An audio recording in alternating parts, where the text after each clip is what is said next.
All right, today is Sunday. Um, and it's about 4:45 in the evening. We're getting ready to pull the plug on the shed here. Just wanted to get a quick segment in on the status of this Godzilla chassis. We got this separated out, and we got the floorboards taken out of this jalopy, and it was as easy as it was on the Tropic, almost dead even as the Tropic. We had on this side, this goes in there like that, and we had 6 connections on this side and approximately 6 total. No, we had 9 connections on this side and 9 on that side, thereabouts, plus or minus 1. And she came right out, took these 3 speed nuts off, and she just like an oil pan. So boy, these doggone quake feeds. I'm getting more quake feeds now than I'm getting communiques from Donald Trump. I mean, it's like every few minutes now.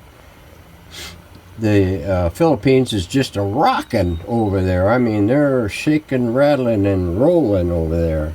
Quake feed, quake feed, quake feed. I think there's been about 10 of them in the last 15 minutes or so, and probably about 20 or more throughout the day. So I mean, they're really rocking and rolling over there.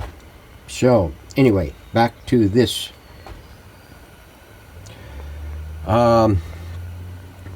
Now, if you remember in the last segment video, I had an issue with that thing. Well, yeah, that I looked at, fortunately for me, I got some stills and I got some video of how the Tropic was. And what it was a chingy thingy like that with a hex screw on it. I decided to go this way so that it wouldn't be so massive in here, and I fashioned me one out of a little strip of metal and put a couple of single walkies in there. I don't know if you can see that. You can barely see it right there. It's like a hook on both sides, and with a screw to tighten it up. So now we got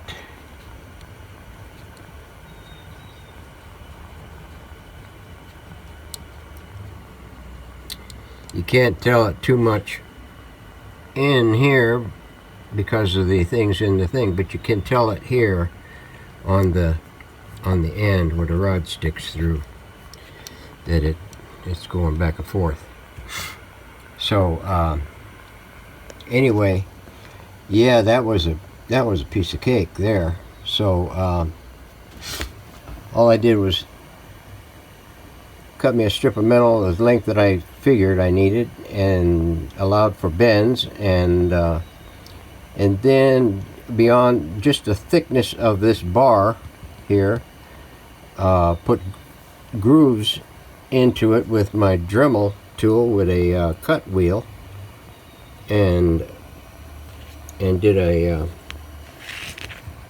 a slot in it like that on both sides, and then just put the I had a length of screw, because sometimes I may elect to make my own set screws, and I had that piece left in my junk tray, and decided to just use it instead of a full-grown screw with a hex head on it. So we're back in business on that. So it's going to take me to get this thing back in order in order to check it out. So anyway, that's it. Now, one thing I noticed here, I was trying to check and see what this resistor was. It is not on any of the charts, so to speak. Let's see right here. Get some light on it so you can see it. Okay. That is a black, brown, red, and it looks like silver on the end there. And can't read it from the other way because it doesn't make sense. But if you read it from this side, it's like a 12 ohm, I would say. Maybe a 12, maybe a 12.2 ohm, maybe a 0.122 ohm or whatever. I put the meter on it and the meter can't read it. It reads 0. Yeah. And if I put the continuity test from one side to the other, I don't get it. I don't get tone. So it's got resistance more than what the tone will set. So anybody run across anything like that out there? I appreciate a heads up. Yeah, I don't know. Everything else seems to be regular, but that's. And I never noticed that on the other radio, but it may be there. Now, that is coming off of pin 765. It is coming off pin 5 of the BA6. Now, if you go back over here,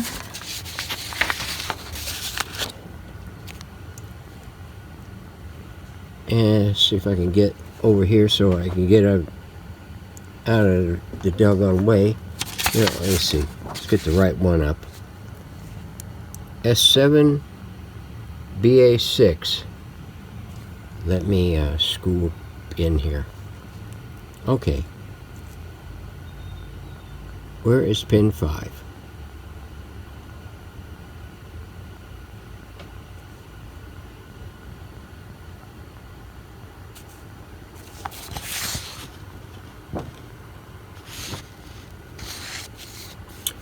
I'm going to have to get my chart out for this doggone thing. I'm thinking that says 3, but it could be 5.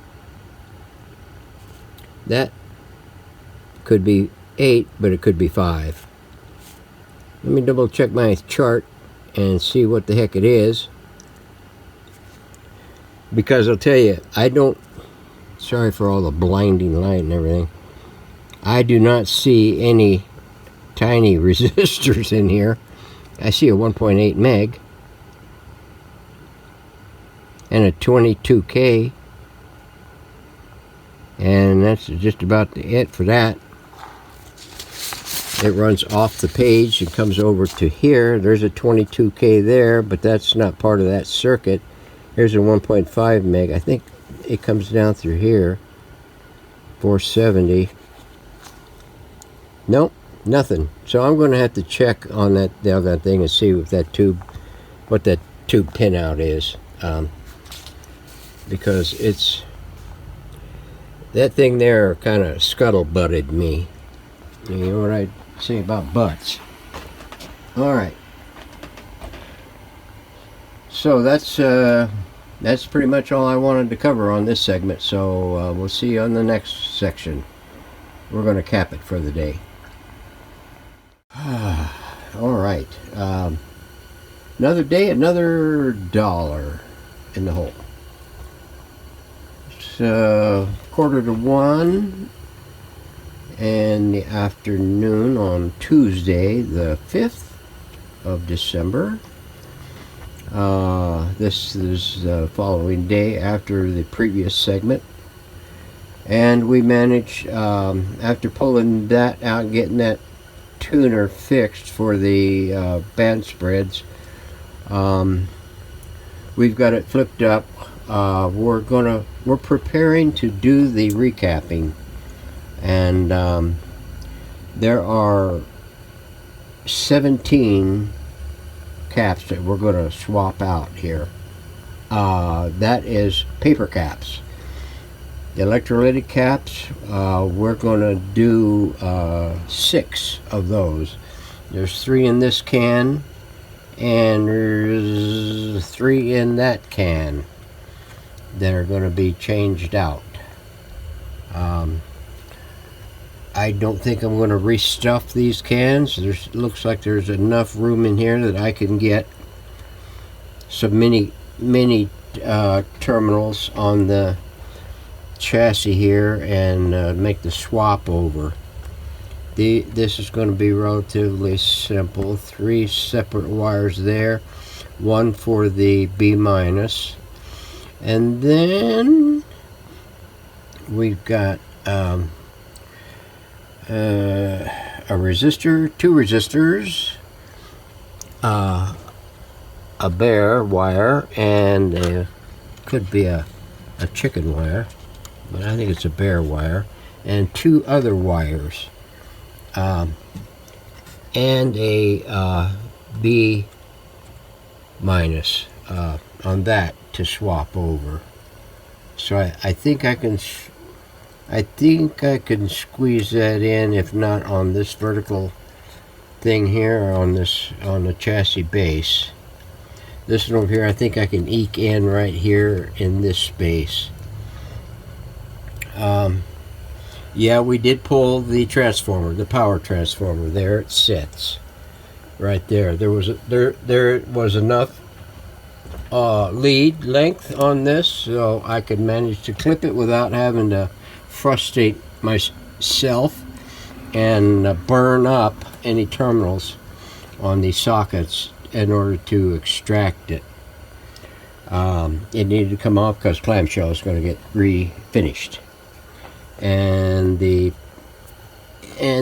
plates are going to get well, maybe they don't look too bad, but I'll mist them lightly just to give it a break the glazing on it. Got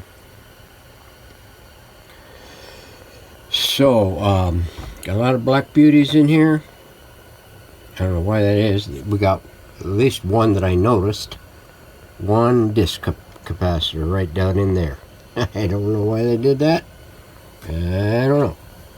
So anyway, all the wire looks good from the IF cans, and the IF cans look pretty good too. 1953, there isn't much. The biggest savior is that blank off plate. That blank off plate kept these looking pristine, except for those have got a little dust on them, but not bad, because these here are still exposed. I think these here are capped once they're adjusted, and that's it. No more pain in the butt.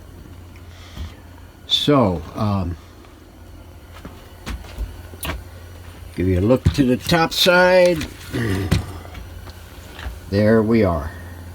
We're going to scrub a dub that once we get all our finger and touching off of here. I've got a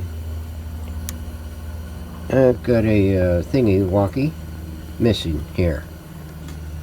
I don't remember seeing it when it came.